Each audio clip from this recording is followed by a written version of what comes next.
Hi, everyone. Welcome to our first virtual presentation here at the gallery at UTA. My name is Benito Huerta. I am director and curator of the gallery. Today, we have Simeen Farhat, who is part of a three-person exhibition that's up right now and will be up through April 3rd. And in that exhibition also features Anili Kayam Aga and Ambreen Butt. And Ambreen will later, in the end of March, will be doing a virtual presentation of her work as well.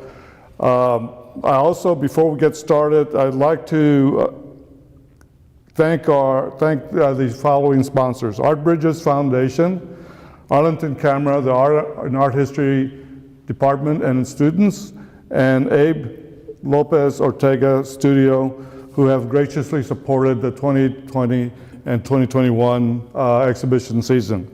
I do want to note that at the end of this talk that Simeen and I will have, there'll be time for some questions and answers, so please submit them to the YouTube channel chat line. I want to just talk a little bit about Simeen's background, just real briefly. Simeen received her BFA from Arizona State University in Tempe and her MFA from Texas Christian University in Fort Worth. Her work has been collected and exhibited worldwide, including solo exhibitions in England, India, Pakistan, Switzerland, Bahrain, Kuwait, and the UAE. In the United States, she has shown in numerous states and was invited to participate in an exhibition at the 2015 Venice Biennale. And In the Eye of the Thunderstorm, Effervescent Practices from the Arab World, curated by Martina Cognati. She has also participated in several artist residencies and has been the recipient of numerous awards.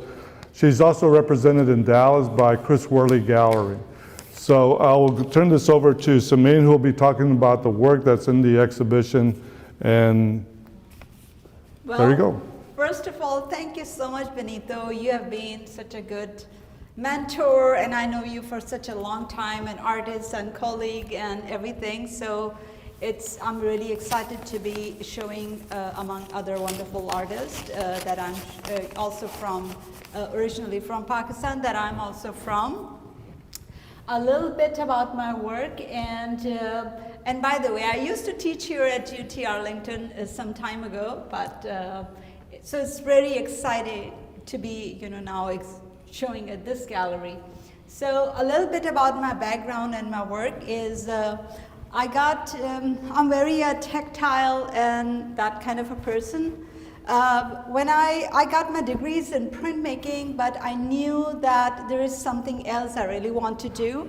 So I had been experimenting a lot, and that's what I do really, because for me art is more about an experience and looking into the unknown beyond that you're not familiar with, and delving into something that you're just doing and you just have an idea, but then you are just waiting for things to happen and see.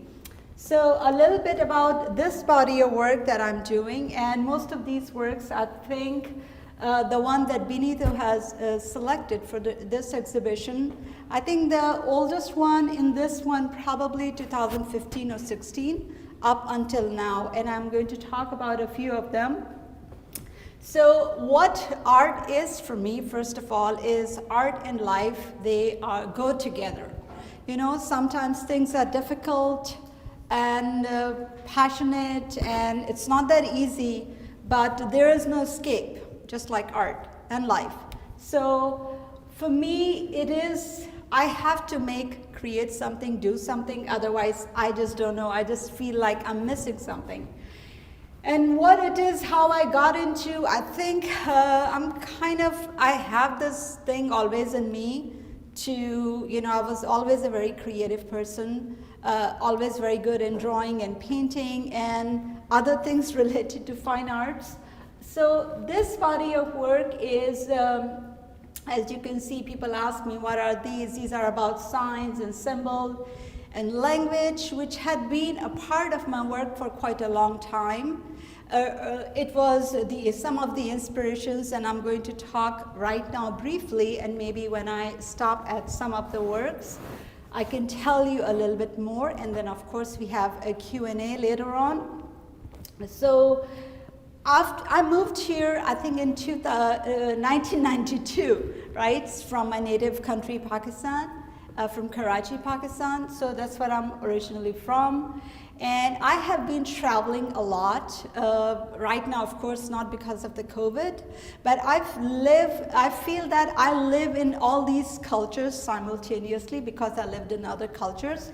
And I think my art is very much about, who I am. I don't think my work is about, even if it feels like that, yes, it does have all those cultural connotations, implications, influences, but I still feel that my identity is who I am now. Yes, I'm originally from Pakistan, but I have lived in, and I am still very proud to be from there and being, this multicultural person. So I think that at least I will speak for my art. I don't want my work to be, like pinpoint, oh, it is just the Islamic art or it is this or that. I think art should be universal. It should be understood and, by anybody, regardless of your culture, background, or anything. But that is my take on what I think of my art and what is, what I'm trying to create or make. So I have these words, and I was using language, as I said previously.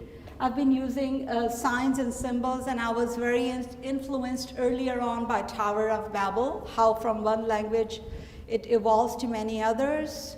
I was very inspired by hieroglyphs because I was seeing all those in the exhibitions all across Europe and the United States when I first came here. So I was really going to a lot of different states and visiting. After that,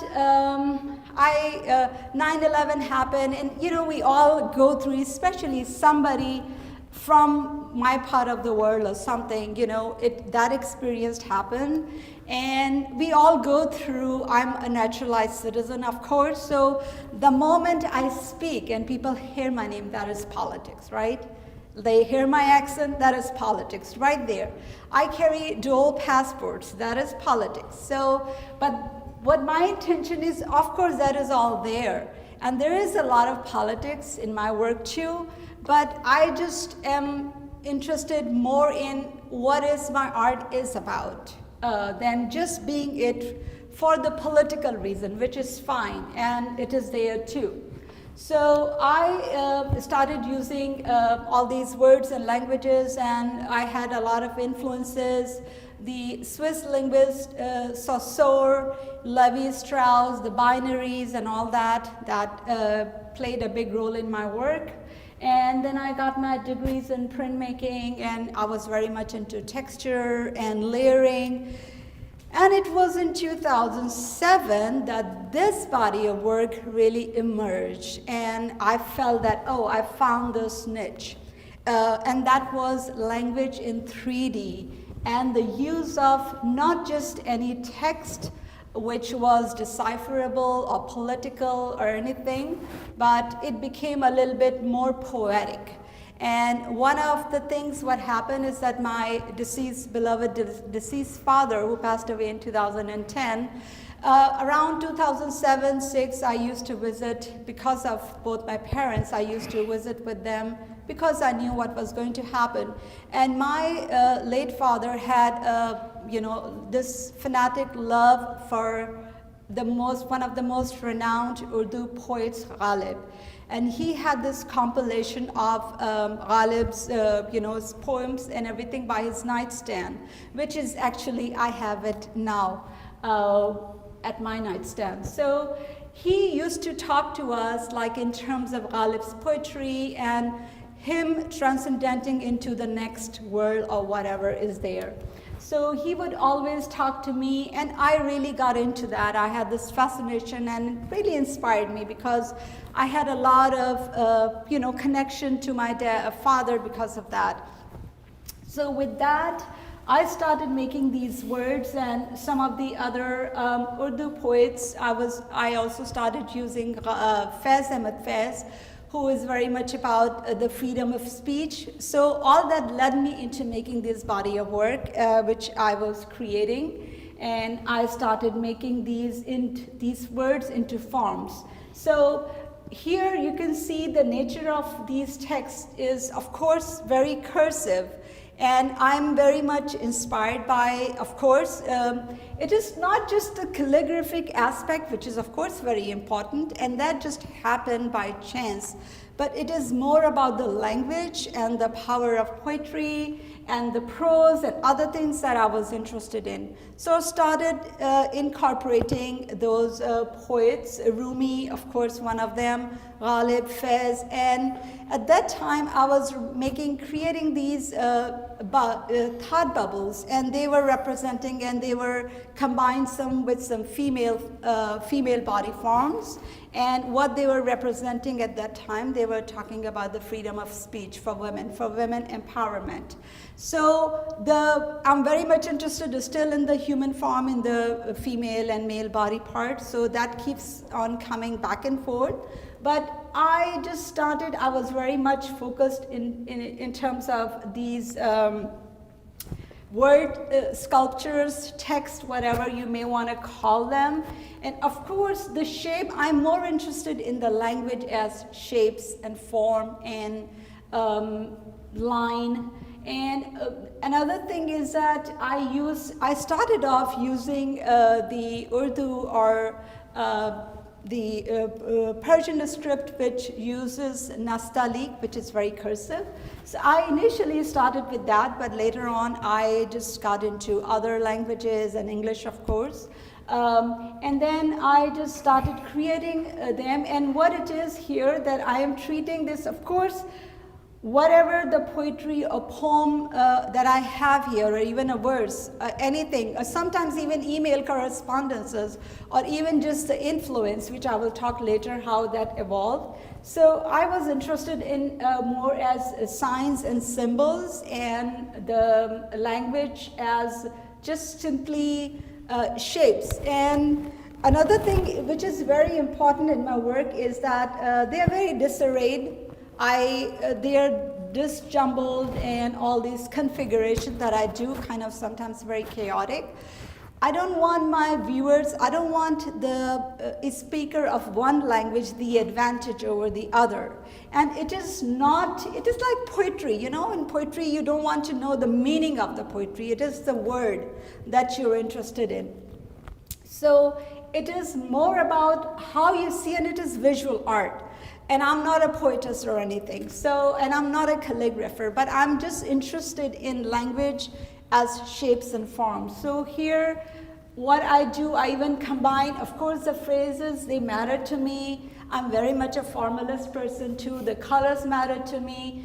And for example, in this particular piece, that one of my newest pieces from 2020, and this one here has I think it is 2 different languages. One is Persian. I think I had that poem from Umar Khayyam, and the other one is written by one of my very good friends.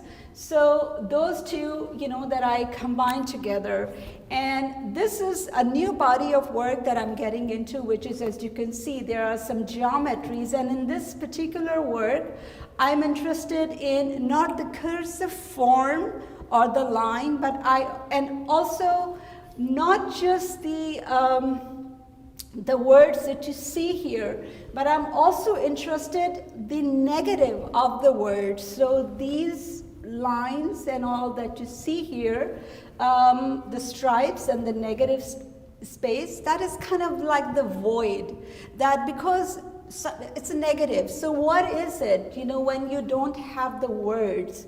When you don't see those words, what is that? What do we call the negative of words? So that is what I was interested in. And I also feel that sometimes we need some kind of void or something, some negative space to breathe in, you know, away from the crowd and all. So I guess there's a progression, and as we go along, we can talk about how it all evolved. I have a question.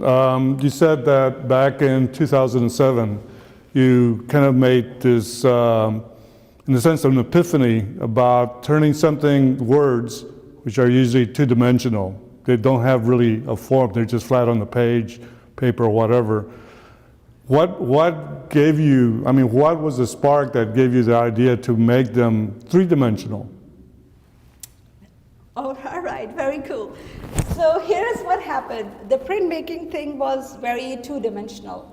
So I was using text as, you know, in prints, I was just printing them. They were just legible or illegible. So I was struggling. I think I was more of a 3D person always, and not to say that I don't like drawing or painting, but something that I guess one of the things that I wanted to create these forms, and one of it was a piece called "We Won't Kill You" and body language. And that had to do more with my identity. For example, whether I say it or not, people, you know, would come and ask me, oh, you're from Pakistan, oh, there's women and all that. So there was one installation that I showed at the MAC, I think 2008. So I started working on that. And I just wanted to give, after I was using Ghalib's and Faiz Ahmed Faiz's poems about the empowerment of women, I just wanted to create this forms, which is, I guess, if anybody wants to see that, it's there online, We Won't Kill You. And I made these women kind of garb and something with, you know, there was a void in there too. So they were just talking about some words. So, and basically what it was is that even if you can, you know, like the cliche or something, you can put a woman in a garb or a scarf or a hijab or whatever, but women still, even I myself, that they always have the power to speak. So it was kind of like this kind of a thing that you have the power to think and speak. So even if you enclose them, you put them in whatever, or you want to do it to yourself, your mind is still free to think. And in that piece, that's the first time in that piece, I really wanted to show the thought process and the mind of those women. So even at that time, even those thought process, the speech that was coming out from that void of this female garb figure, they were kind of representing their mind and their thinking. And those words kind of silent also, like these are, because this is kind of like the thought process. And that's pretty much what they are here to, as thought rather than words spoken. So it's coming from an abstraction to concept to actual reality. Yes, and usually all those concepts take me a long time to, you know, I contemplate, I work, and I revisit, and I'm thinking about, so yeah, I just, the thought process first came to my mind that I want to do this, and I want to have these words coming out. So, and I'm all about, I started cutting using a scroll saw. Now some of them are laser cut or something, and I think some of these are maybe like done by hand. So initially when I started, it was the exhibition at the MAC, it was all hand cut. I mean, imagine long time ago, 13, 14 years ago when I was doing that, so laser was expensive also. So I was just doing it all by hand and cutting them. So that's how they started. Yeah, and very soon I knew there is something in it that I could, you know, go forward with. Yeah. I want to ask you about this piece. For those of you who get our invitations or you've seen the email, this piece is actually on as one of the illustrations on that email. The way it looks now is slightly different from the way it is on that. So, and this is one of the things that I found interesting in the installation was when Simeen was here, it was like, well, how about we do it this way? And it's like, I feel that as a curator, this is the artist's work, and if they want to present it in a different manner, I think that's perfectly fine. So, but I thought it was interesting to see that evolution, that the piece is not static in a sense, it evolves as well. Absolutely, yeah. A lot of these pieces, I mean, this is kind of like a relief. This may not undergo a lot of changes, but this piece, some of my works, so many of my works are modular, and there's a lot of fragility, and that's why I said life and art go together, you know. Even my own work, life is fragile, and my work also is very fragile.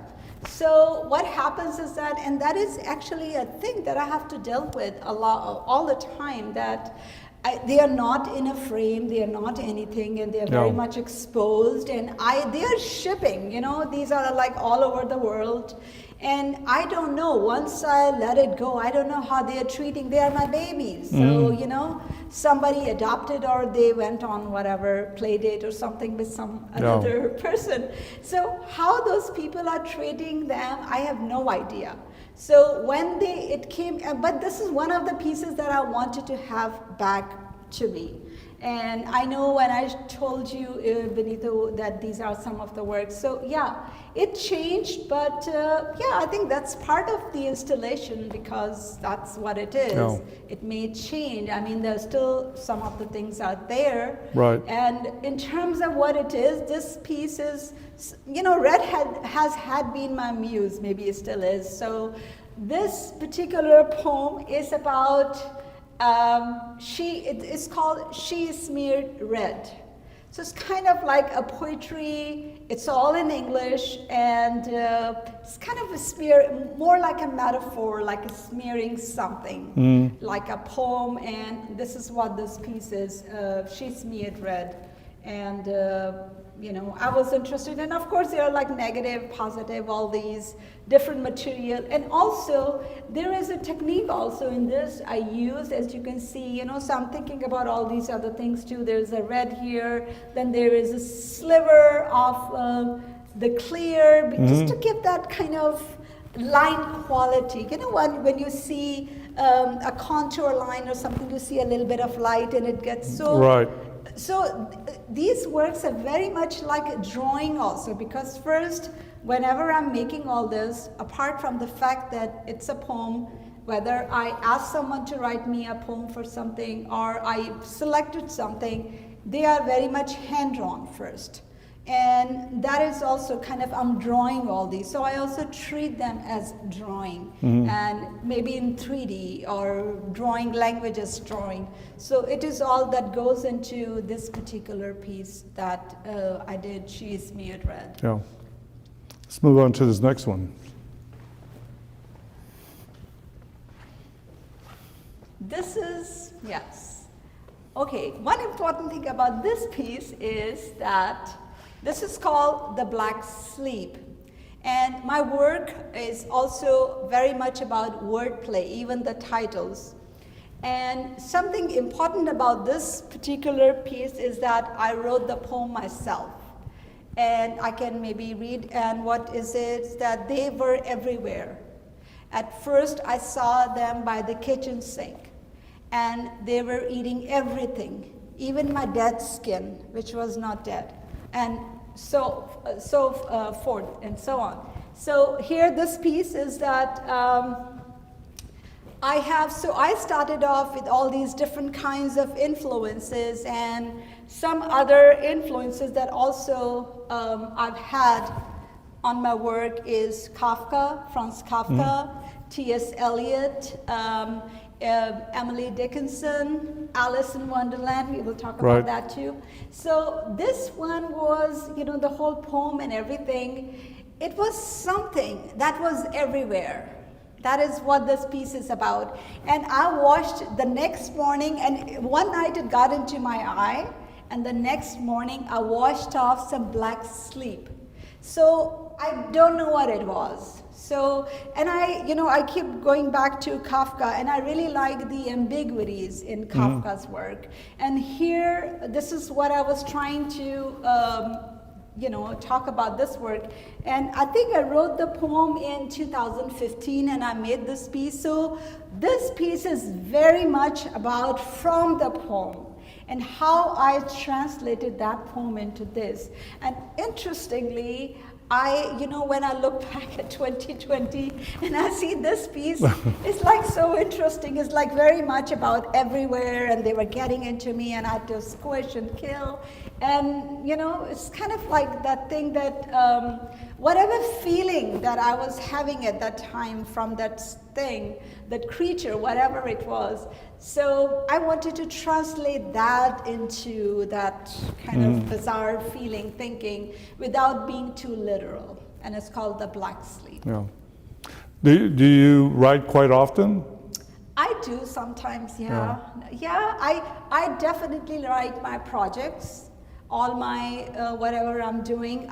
Most of my projects actually, they happen in written forms, because my idea, and I have to write down my ideas because I keep thinking of so many of them, and I sit on my ideas for years.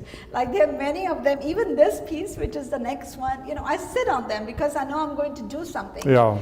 Until I come to, okay, yes, that's how I'm going to do it. So there are a lot of other things too. So yeah, this piece is definitely, and I like, it's very intricate, and there's a lot of, I wanted it to be very dark and black, because to get that kind of effect, but whatever it was, I wanted it to be still ambiguous and kind of have that feeling.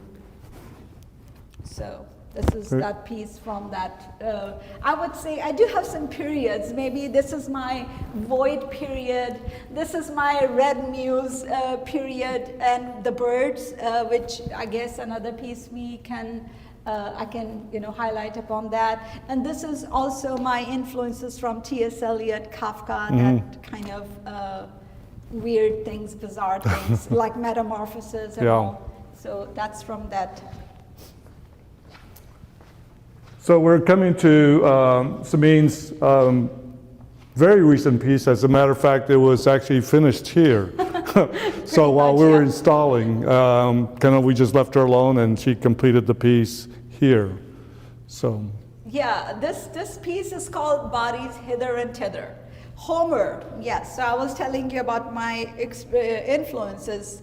Homer and the Greek poets and a lot of those philosophers, so philosophy, language, literature. So I got very interested into Eliot, and I really liked the whole, Odysseus and everything, Odyssey. So this particular piece is, there's a lot of things going on in this piece. Okay. Let me think where I should go from. So first of all, it's called Bodies Hither and Thither. This piece has a lot of events before it happened. One of the things, of course, I love the phrase bodies hither and thither, and oftentimes when I'm making art, I am listening to, philosophy, and my friends are like, how can you listen to all this while you're working? So I said, even if I grasp the 50% or 25%, I'm still getting something.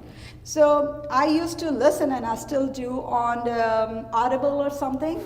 And I had all these Homer's Iliad also. I was just kind of like reading it again. And so there is one phrase that says, and the bodies were hither and thither, the bodies hither and thither.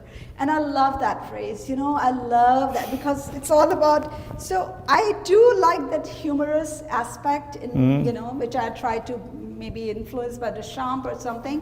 So this piece, I knew I was going to do a piece, Bodies Hither and Thither. And another thing happened is that I was renting this house, I still live there, and there was a very nice Bradford pear tree that fell, the storm, and the leaves were all over and dried and everything. And I said, oh my God, these leaves are hither and thither like those bodies. So that was, and I really felt sad that that tree fell. And so I really wanted to do a piece, and I lately, like I said, I'm getting back into the body parts, like the human body part, because I'm really fascinated by that. So, and I'm treating body as a language as well, just like I have the fragments of these texts. it's like the broken narrative or prose, whatever. So here, the fragments of body parts are also, and so it is. I wouldn't say that it is like Iliad or something, because I feel that Iliad also is life. Because in Iliad you find lust, you like passion, disease, sickness, war, betrayal, all of that. So disrespect or respect, all of these things, right? So, and interestingly, what was also happening when I was making this piece, so that I was also watching, I think they were playing Troy, that movie, and I was making this, and I was watching, I watched the movie, and I was making this piece, and I was like, oh my God, this is like, okay, And here again, this is one of my newer pieces, and I think the void is also going back to, as I mentioned about that piece with the female forms, the words were initially coming out of this void. That is when it first started. So I am interested in, this is like what it is coming out of. It is time and this void in space. So I just wanted to connect it to, Iliad, the time period, how it is still here, thousands of years, like what, 2800, 800 BC or something like that. So I'm just interested in how it is still prevalent and it just coming out of the time. So it's kind of like something that speaks to us from time, from coming out of somewhere. And here I am again treating, what is that, the negative. So here I put together some words and along with the, fragile. So again, this is also the fragility. Even language is fragile, Right. Language can be smeared, it can be, it changes, it is manipulated, it is all of that. I say something to you and it becomes a memory, you won't remember everything. Like or maybe I interpret it differently. Or different, exactly, or you will, exactly, and that is also why what I am doing, I don't think that my viewers should exactly read the same thing. It's poetry. Right. Poetry, everyone, has open to interpretation. Yeah. So it is exactly the same things in all my work too. I'm just doing something, maybe my viewers read it completely different than what I am thinking. What is interesting here is that the plexiglass flat panels, that is like the first one we talked about, to me, it almost feels like it's a window that's broken, and then all of this is, in a sense, kind of spilling out, and not only spilling down, but spilling out onto the floor, which makes it, much more dimensional in a way. Was that initially part of the idea to do that, to just kind of like it feels? Yes, absolutely. And I could have spilled out a little bit more, and I wanted to, but then I was like, okay, maybe, installation, maybe next time I do it. You know what? Okay, you pretty much are saying yes. It's kind of the window or a door, and that particular piece is called Knocking Doors, because I kind of felt it myself too, that this is, I had this initial idea, and then but I wanted it to be kind of like a broken something that, and yes, coming out of something like a window. And another interesting thing that happens is like, I'm working on this idea, and my goddaughter Iman, she, she's an architecture major, and she came and I was like, Iman, look, I'm making this. She's like, oh my God, wow, I love it. The colors were at that time a little bit like a bone color. She was like, oh, they look like bones, like the human bones. And I was like, I like that. Yeah. And I was like, okay, some of the texts were like that. So then I wanted to do it a little bit more different, like lighter white, different color. But when she said that, I was like, I like that. So then I was like, okay, I want to make it kind of like the bone color. So I like that, what she said. So that's how, yes. And also this, like your work evolves and changes, and there are references to your other work. Right.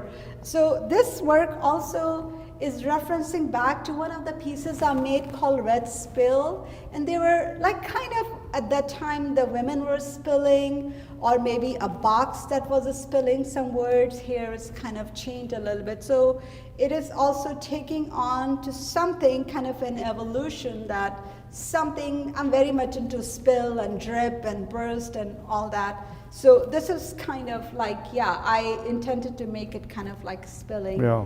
And I want it to be, you know, like language is everywhere, like words are everywhere, so I want them to be in this space. Well, I think it's interesting because in kind of classical European painting, the painting is thought of as a window. So you're looking through the window and you see the landscape or you see the figures out. And here the window's broken and something dimensional comes out of it. That's interesting. Thank you. So it's another kind of, you know, way of looking at I this. I like that. Very interesting. Yes. Yeah. So I, just like all the modernists, you know, I also broke. Yeah, you broke the window. Okay, and this red piece. This is actually one of my favorite pieces, and this is also one of a kind and very kind of like a breakthrough, you know, something, because I wanted to go back into the body, human form, because, you know, I love the human form and I like to always draw, and, you know, I was a good drawer also with human forms, and I taught that too here at UT Arlington, life drawing. So this one here, I was making all these pieces, and this is called mud words. And here, you know, I had all these different cut out body parts, and this one, of course, before COVID or anything. But I think here, this one also has kind of got that Iliad thing going on a little bit here, because I wanted to, this one is not just, it's a lot of things here. It could be eroticism here. There is kind of very sexual. It could be death, gore, you know, all those things again, that there's the tongue, there is a cut out finger, there are teeth. So I just was like, okay, I want to make something. And I had some ideas in my mind, but I was more interested in the end result, what is it going to be? Mm-hmm. So I was just playing, and this is also a lot of experimentation with the acrylic and the resin that I use, and then all this shininess and the text and everything. So I just wanted to make a work. This is, of course, before this. Mm-hmm. So I wanted to combine the language of the body and the language of, you know, the language that we speak, the words and body as language. So this is one of the first pieces I did. I think it was also done 2020, and I think almost a year ago that I made this piece. So this one is definitely, and you know, so I call this mud words because it's kind of like muddy, and then there is again the breathing. Right, it's a bit of a clarity in the way it just like drips. A lot muddled. Yeah, like it's a little bit of chaotic. And then it all of a sudden simple. And then a lot of things, because life is very chaotic. And you know, you're right with the body parts. When I first saw it, I wasn't really aware of it when I first looking at it until you get closer to the piece. And I think there were some artists, what is his name?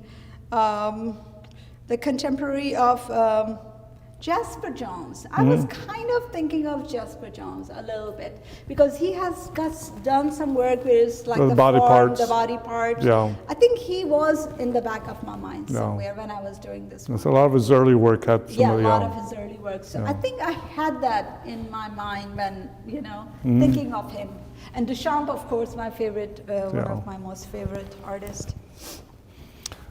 This piece, A Bubble That Burst. This piece, okay, so I was telling you that I have all these periods, you know, there's a bird period too that I will go to, so Iliad and all these. I also had Alice period, and that I call my Wonderland period. okay, because I would find myself in the Wonderland. And like I said, Alice in Wonderland, I mean, who doesn't know about it, right? And it's so universal, and I like that it's kind of from a girl's perspective, but anybody could relate. I think I, for one, and I would speak for, I guess, a lot of women, can relate to Alice, metaphorically. So this is, when she got into the whatever, and into the tunnel and the rabbit hole, and then she experienced all these things, and she was so frustrated. So this is from that period, and from that bubble thing that, I wanted to create this childlike thing. This playfulness is there, but it is a little bit more serious than that. And this is the Alice bursting, like out of a frustration or something, like a bubble gum. So my point is again here to, the bubble gum, and I always love to do that, right. It burst, and I love that. So I was just trying to capture that burst. More more as a playful, as from the child's perspective, and from reading inspired by Alice in Wonderland. That is one of my all-time favorite books, and it really has inspired me immensely. And because Alice in Wonderland is one of the most famous, all Alice's Adventures in Wonderland, one of the Lewis Carroll, one of the most, book about the sense and nonsense of language. So I was really interested that it all makes sense, but the way the words were, the poetry and what they were talking, I was just so, always get amazed by, the language of Alice in Wonderland. So I think that is what, and my work is kind of like, the nonsense and the battle right. of phrases. The wordplay. It's a wordplay, and it is also the battle of phrases, They are also kind of go together, but they fight together. They're just like all muddled up. So this piece is my Wonderland piece. This has a very playful feel, and also the coloration is very different from all the other work. It seems a little bit more delicate. For those of you seeing this in the camera, it actually opens up like a vessel toward me, and so it has an openness about it that I really like. But the coloration and the way the light is hitting it, it just makes it a lot more. It seems like a very delicate piece at the same time, even though it's the same materials you use. It just has this delicacy, but it also has this playfulness, and it feels like it's open, and it is open-ended, and I really like that about it. And this is one of the two pieces in the show that are the more sculptural. In a sense, they're more three-dimensional in their form, which is why it's on a pedestal. So I made actually, and this again had to reinstall because, where am I going to keep? So at first, I think I made a big bubble. I showed at the Dallas Art Fair with Chris, I think a few years ago. Then I made another one, a smaller one, and then I, disassembled that one. And then I did this one for this show, but I would still call it the same because I kind of put it together. So here, the pink, and pink is some color that I've been using now, but many years ago, like 20 years ago, so I would not think of using pink in my work. It was always like very like ochre and yellow and red and all those very earthy colors. So pink is some color, and this piece has got a lot of fragility, innocence, but also it's like, just wants to like suck you in this thing. So this is and you talked about the light and everything. So light is also the shadow. That is also, in fact, some of the series that I did a long time ago had to do with my shadows and everything. So they are also kind of, because the shadows add layer, like a poetry. Poetry has so many layers. So sometimes I work with what is work and what is a shadow. I did some pieces. Well, I think what also makes it different is that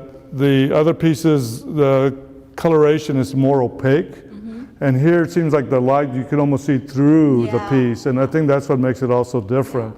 is a little bit more transparent than opaque, and that also makes it a little bit more open-ended in that regard. Yeah. I'm interested in the transparency. That is also like opaqueness and transparency and all that. That is also part of my work. I mean, I have made some of the art. I don't know, you might have seen Artist's Statement or some other ones that has a lot of translucent words. So yeah, it's all, again, I'm very much a formalist person too. I think that whatever, I think, my personal opinion, that a work of art, your artist's statement is your art. Yeah. You can write, I can do whatever, whatnot, I can write anything, but this is my artist's statement. What I'm doing, how I'm treating what I'm doing. In my case, my words or shapes, whatever I have. So here is, these are like, different layers and statements. So this is what I think that. Yeah. Let's walk around the corner to this other piece.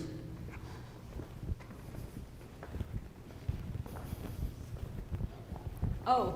I'll go over in this side. This red, yeah. This is a blood drop, a teardrop. I did some, and this is my Wonderland period. I did not think of it at that time, but now I'm thinking, oh, you know what? These works are kind of like that. And this is a teardrop, when Alice became tall, and then she cried, and then she became small. So when she cried, she shed these gigantic tears.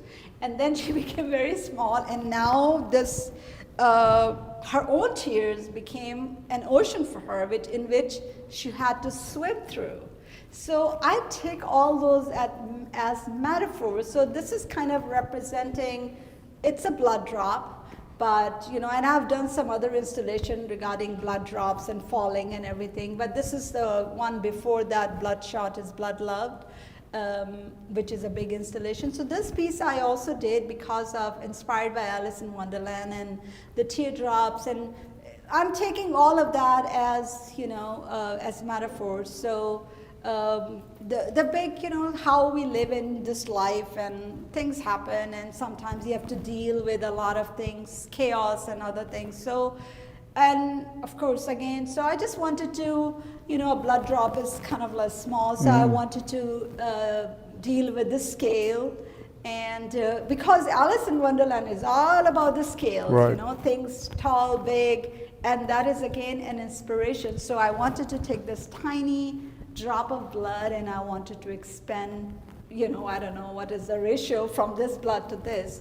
So scale again, and not only in this, in a lot of my other works too, again, that also, the proportions, big changing things come from my inspirations from Alice. So many of you, obviously many of your literary influences are really multicultural. They're just not one thing or the other. They're not even bicultural, it's multicultural. It's multicultural. That's what I am. If anybody says, oh, you're from, my identity is my becoming identity, because Alice was always becoming. Mm-hmm. So what I was 30 years ago, yes, the basic traits are still the same, but you live, and there were so many. I still have, for example, I was using Rumi's poetry also, right? And Rumi writes in, his poetry were in Farsi, in Persian. And I can read Persian, and Persian also uses nastaliq. But I could decipher a little bit of words from Rumi, but I could not understand it fully. So for me, at that time, even that also was just some shape which I could read, but not comprehend fully. So that is what I think. So that is, and then I use Fez, and the thing is, people think that they are, they look, oh, are they English? They look very Arabic, because they don't know Urdu or Persian, but they think it's Arabic, and which is kind of true. It's the Arabic script, except that Arabic uses Kufic and Urdu uses Nastaliq script. So this one here, this is all in English, and some of it I think that I wrote myself too, some of the words in here. So it is again, like people think it's English, Arabic, and I said, yeah, and they're like, oh, really? Because, so that is also just right there. It's Right. a very multicultural thing that, it comes from there. And I'm very much, like I said, I'm very much a process person. I am very much a 3D, and I like to build and structure and do all that. So I'm very much into, making something. And just what happens with it. So this is, very much into structure and all of that. So I guess this just happened, and this is, and the shadows and everything, and dripping and dropping, like I said, bursting, dripping, dropping, spilling. These are, many of my artworks titles are like, spill, drip, a twister, Right. A gentle breeze, a lot of, and they all have to do with your, emotions, your feelings, like kind of metaphors of all these, how we feel and think. And being overwhelmed by your emotions sometimes. Yes. Yeah. That's why you need the void. That's why you need the calm of the breeze. Yeah. Let's go to the last piece in the exhibition.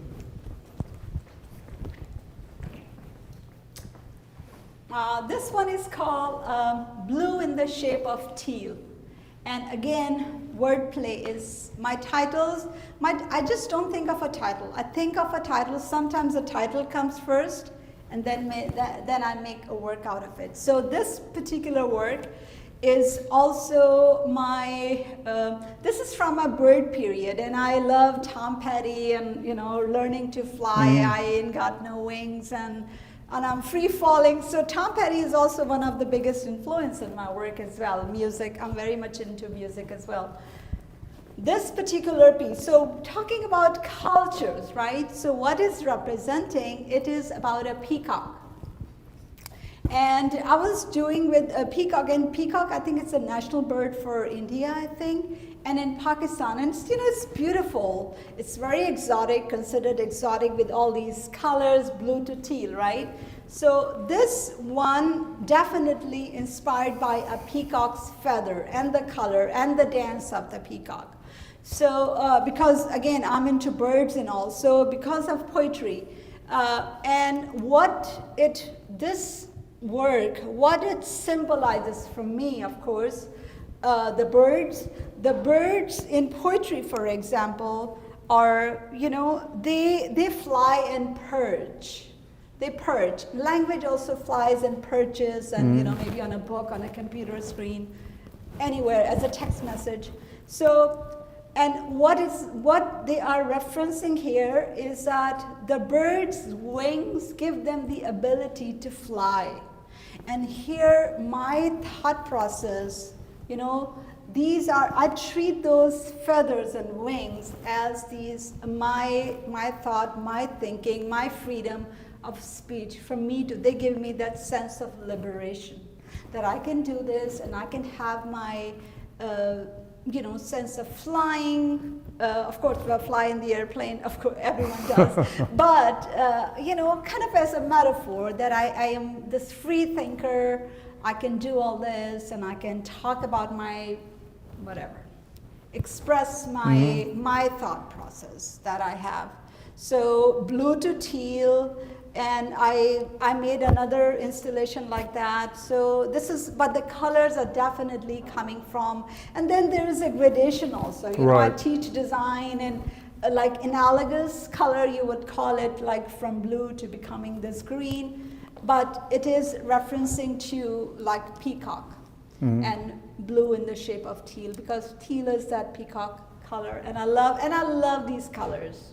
These are, and oftentimes I very much get into like in the colors, like I'm making a red, I'm making a lot of reds, I'm into that red, zone, or my red period, then I will have this blue teal period or black period or something. So, and here, and another thing, so there are lots of references, and then another thing I was also thinking of, mark making. Like I said, these words are also like the drawings. So here it's kind of like, this swoopy thing, and this color was also, I was thinking of ink. you know, the color Yeah. of ink, and you do something, it spills and all. So, you know, it's difficult for me to just say, oh yeah, this is the one thing. You know, there are a lot of things that are happening.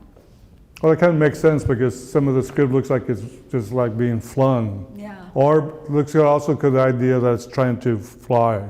Yes, exactly. Yeah, just flight. Right. Yes. Yeah, Brancusi, flight. That's one of my favorite pieces. And like you're asking me, so for example, I'm even thinking of Brancusi's flight, you know, just a simple thing. Right. And I'm thinking of these, yes, it is like that. And again, I want some, you know, the shadows, when there's translucent, then they create this kind of shadow there that becomes part of the work. And then some negative, so there's a lot of cluster, and then, you know, you need some room to breathe because, you know, we live in crowded spaces. And then right now we all live in a void, right? Because of the COVID. Right, yes. And now we want to be like cluster, Yeah. but hopefully very soon. Yeah. So, Well, let's move back to the chairs and see if we have any questions. I don't know what time it is, but I don't know either. It's, well, it's almost, it's about 1:25. So we don't have much time, but much time. I do, while I'm looking for questions, would you talk a little bit about your commission that you just received? So while I look up, see if we have any questions.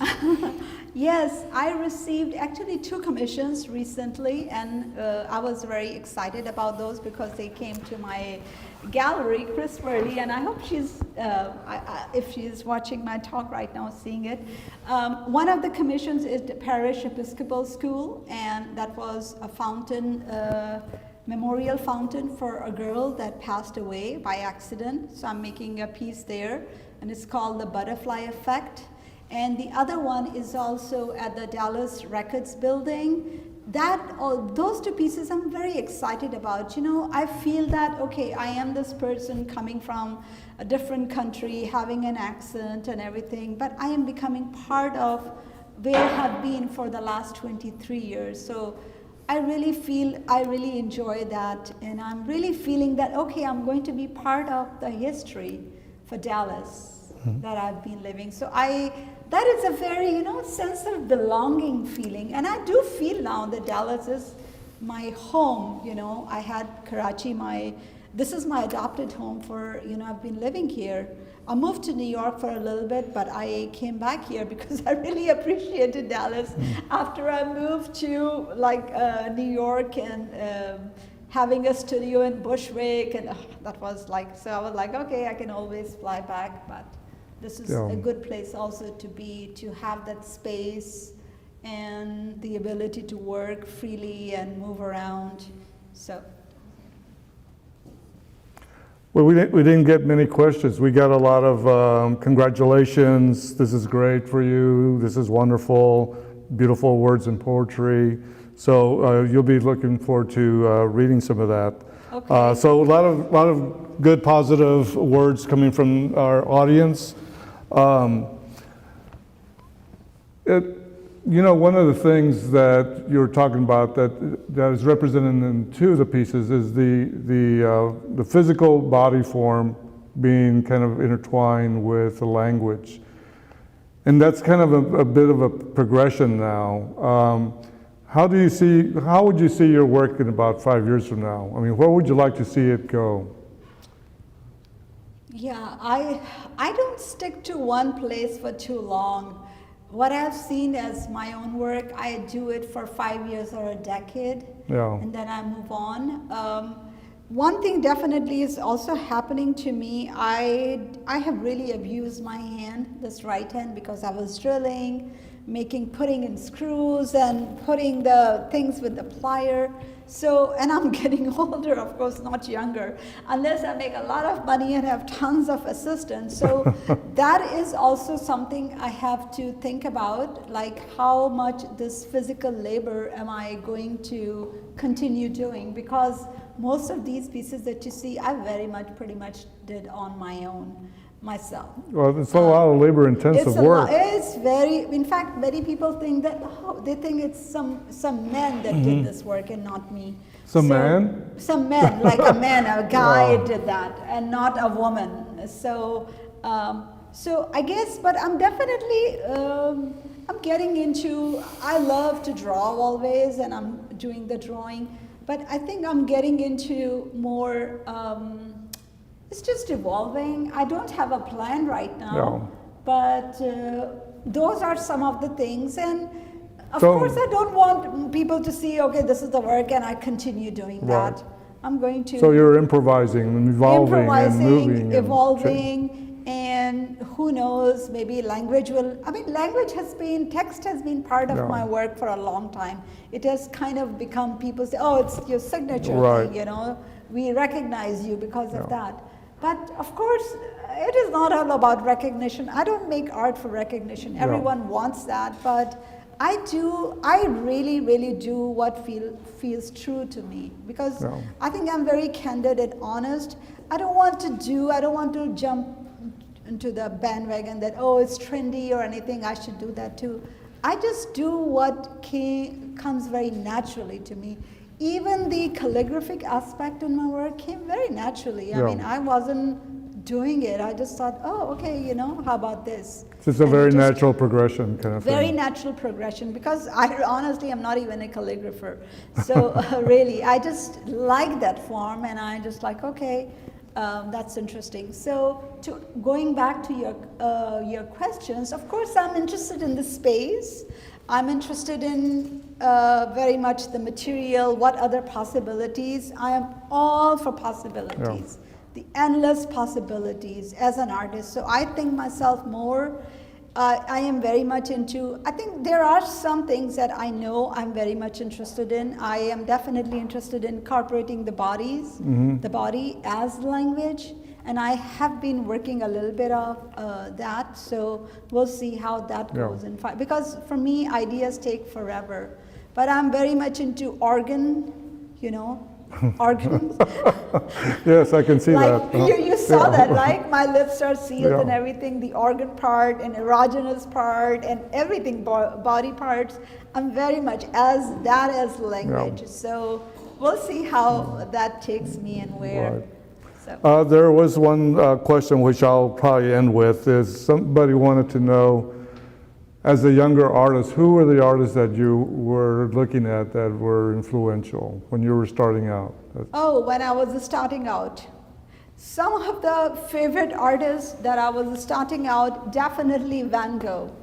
Van Gogh, the post-impressionist. Van Gogh actually is a very big influence, because I think I kind of feel that my work has that kind of, I don't know, some of them did have that expression things. So Van Gogh was one of them. Then I also liked Janine Antony.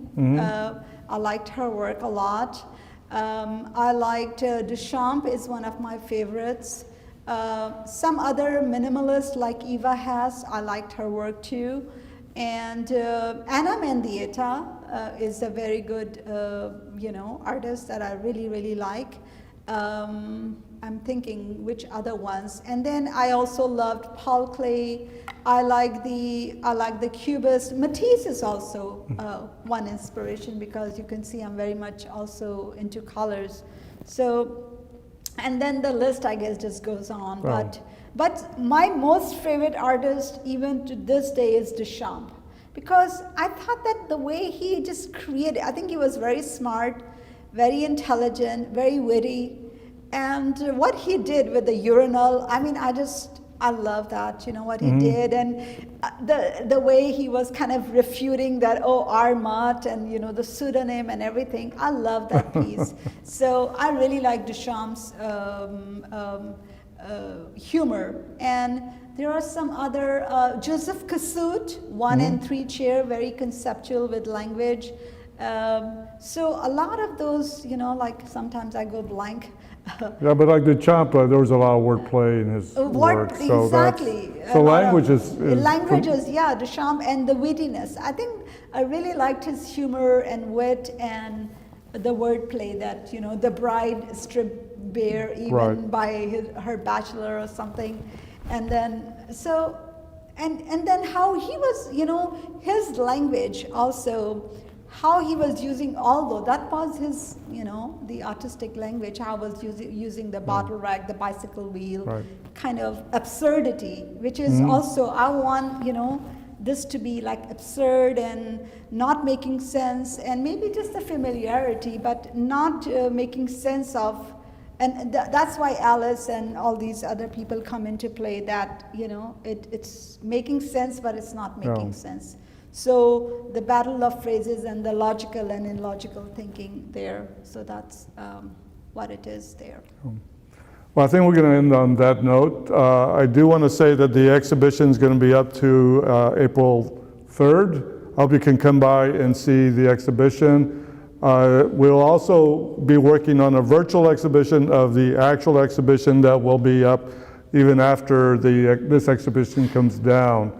Our next virtual presentation will be James Cohen from James Cohen Gallery in New York, who represents Bill Viola. And the work that we have in the show is Mount Rainier, which was made in 1979.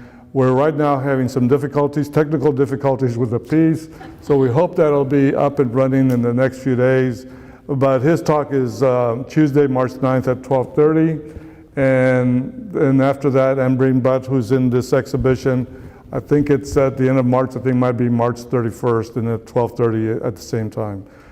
So I hope you come back and join us virtually, and if you can, come by and visit us physically in the gallery.